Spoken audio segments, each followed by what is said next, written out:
ndio kichaa. Ila mimi ni shemeji wangu.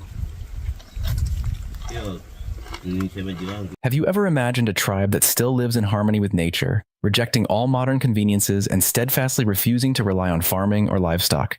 There exists a fascinating tribe that, despite living in today's world, maintains a lifestyle as ancient as thousands of years ago. Unaware of money or the comforts of civilization, they continue to survive entirely by depending on Mother Earth, just as their ancestors did for countless generations. Today, let us take you on a journey to discover the world of the Hadzabe tribe, a place where family and marriage are free from any binding ties, where relationships begin when desired and end gently when the feelings fade. Take a glimpse into their simple, fragile huts that stand against rain and sun, yet serve as their homes, where each day is a journey living alongside nature. Are you curious to explore more about this mysterious and free way of life? Join us as we delve into the extraordinary world of the Hadzabe tribe in the following video. The Hadzabe tribe, resolute defenders of their ancient way of life. Rejecting all traces of modern civilization, the Hadzabe tribe lives in small groups of 30 to 40 people in northern Tanzania, around Lake Eyasi in the Rift Valley near the Serengeti Plateau. Considered one of the last remaining hunter-gatherer tribes in Africa, the Hadzabe now number only about 1,300 members. Remarkably, while human society has evolved over millennia, they have maintained a way of life that dates back hundreds of thousands of years. According to legend, the Hadzabe have undergone 4 distinct stages of cultural development. In the earliest period, their ancestors were known as the Akakanabe, giant hairy beings with extraordinary strength, capable of dominating animals. In the second stage, as their body hair gradually disappeared, they became known as the Tlatlanebe, giants who retained their supernatural strength, continued to sleep in trees, and consumed their prey raw. During this period, they learned to use fire, but only from lightning strikes. In the next phase, the Hadzabe became smaller in size and were called the Hamakwabe. They began to display agility and intelligence, knowing how to use weapons for hunting and maintaining fire long enough to cook food. Finally came the Hamashonebe period, the era of small, skillful people. In this stage, the Hadzabe invented a method to create fire by striking stones together to generate heat. A significant breakthrough marking the end of their cultural development process. For tens of thousands of years, despite exposure to the modern world, the Hadzabe have steadfastly maintained their traditional lifestyle, focusing solely on survival and passing down their skills to future generations. Despite efforts by the Tanzanian government to introduce civilization, they resolutely reject all aspects of the modern world, standing as a vibrant symbol of the preservation of primal culture, marriage and sexuality in tribal societies. An eye-opening perspective. With open relationships and a preference for breaking the norm, the lifestyle of the Hadzabe tribe has features that can be overwhelming for outsiders. Members of this tribe move freely and can join any community group they choose. Marriage among them is incredibly simple. If a couple feels compatible, they can start living together as husband and wife, and if they feel they are no longer compatible, they can part ways easily to seek a new partner. Interestingly, if a couple stays together for more than 20 years, they move in with the wife's mother. Conversely, if a married couple does not see each other for more than 2 weeks, it is as if the marriage never happened. In this community, individuals can be intimate with anyone without fear of gossip or criticism. This stands in stark contrast to traditional views in ancient feudal societies, where breaking the norm was seen as taboo, especially for women. If a woman became pregnant before marriage, she would be labeled as immoral and dishonorable, violating family and societal morals. Punishments could be severe, ranging from public humiliation to exile to avoid shame. However, in modern society, the idea of breaking the norm has become less strict, and the phrase no longer holds the same weight as it once did. Meanwhile, in some tribes, such as the Ragle, sexuality is viewed as sacred and is believed to be under the watch of the spirits. If someone violates these norms, they face harsh punishment from the village chief, including being made to lie face down on a rock and whipped in front of the villagers. In some regions, repeat offenders are tied in a pigsty, forced to eat from a trough to serve as a reminder that only animals exhibit unrestrained sexual behavior. Repeat offenses may even result in expulsion from the village. Beyond their views on marriage and sexuality, the Hadzabe tribe also has a unique language, which has attracted the interest of scientists seeking to explore this distinct communication system further. The Hadzabe diet, simple, natural, and wild. The Hadzabe's eating style is a complete immersion into nature. They don't use clean water, instead they drink directly from lakes shared with the animals around them. Although they are surrounded by vast grasslands and fertile soil, they have no inclination to farm or raise livestock. Even in times of hunger, the Hadzabe never resort to planting crops. They simply gather enough food to get by without any thought to preserving or cultivating food sources. When they dig up roots and tubers from the ground, they take everything, leaving no seedlings for future growth.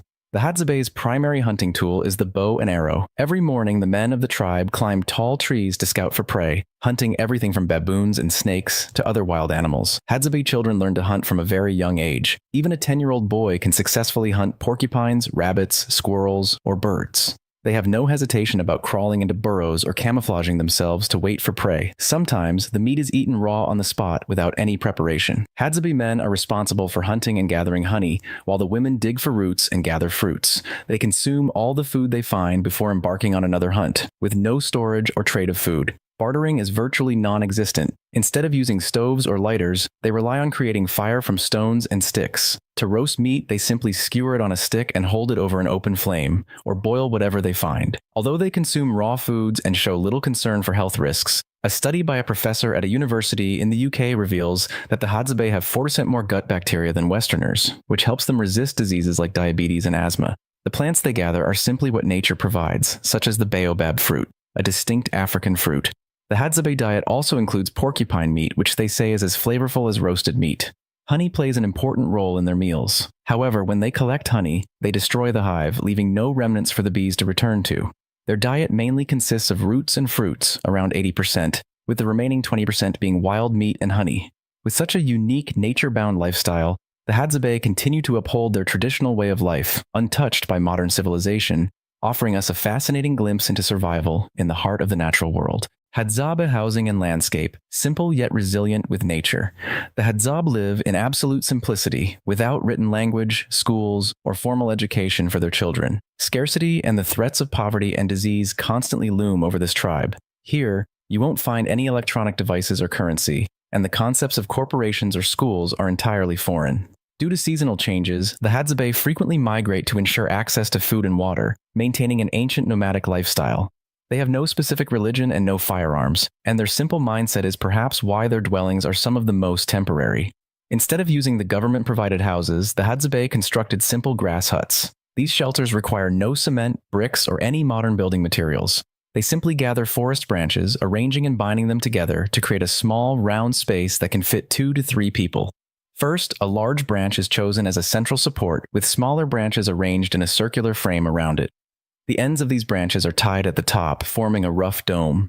While it offers some shelter, rain still seeps through and sunlight filters in. Nothing is fully covered. To complete the hut's roof, the Hadzabe often use pieces of decayed baobab bark, breaking it into pieces to layer over the frame. All materials come from nature, and costs are virtually non-existent. However, they face the risk of losing their land. Without securing land rights, the entire tribe could face challenges accessing clean water and preserving the wildlife they depend on for survival. The Hadzabe lifestyle is a challenging journey of survival, but also embodies a deep harmony with nature. Their simple, airy grass huts may be temporary, yet they hold a spirit of freedom and resilience, reflecting the unique culture of this tribe. The skilled hunting techniques of the Hadzabe, handmade bows and natural poisons. The Hadzabe employ a distinctive, entirely manual hunting style, vastly different from modern methods using guns or factory-made bows. Each person in the tribe crafts their own bow and arrows, skillfully sharpening arrowheads to ensure maximum precision. To prevent prey from escaping, they coat the arrowheads with a homemade poison. Only the most seasoned hunters know which plants are toxic, cutting them down and boiling them until the substance reduces to a thick, bitter resin to apply on the arrow tips. This poison ensures that once struck, the prey has no chance of escaping.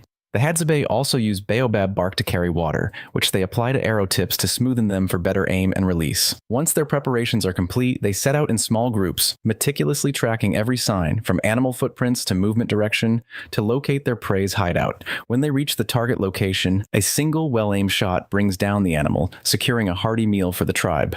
Beyond identifying toxic plants, the Hadzabe also know how to use sap from a particular tree in the forest as a natural sunscreen, which they apply to their skin and hair, replacing shampoo and skincare products. With their profound understanding of nature, the Hadzabe not only secure their food sources, but also care for their health and appearance in their own unique way. The Hadzabe's perspective on life and partner selection, the allure of vocal tones. The Hadzabe, with their unique culture and lifestyle, hold distinct views on choosing partners. They believe that men with deeper voices tend to be better hunters, while women perceive that men with lower pitches are more capable of reproduction than those with higher tones. Interestingly, while men are attracted to women with higher voices, they also value women with deeper tones, whom they associate with foraging skills. To delve deeper into this perspective, Dr. Corin Apicella from Harvard University conducted a fascinating experiment. He and his colleagues invited 88 members of the Hadzabe tribe to participate, asking them to record their voices saying, "Hujambo," hello.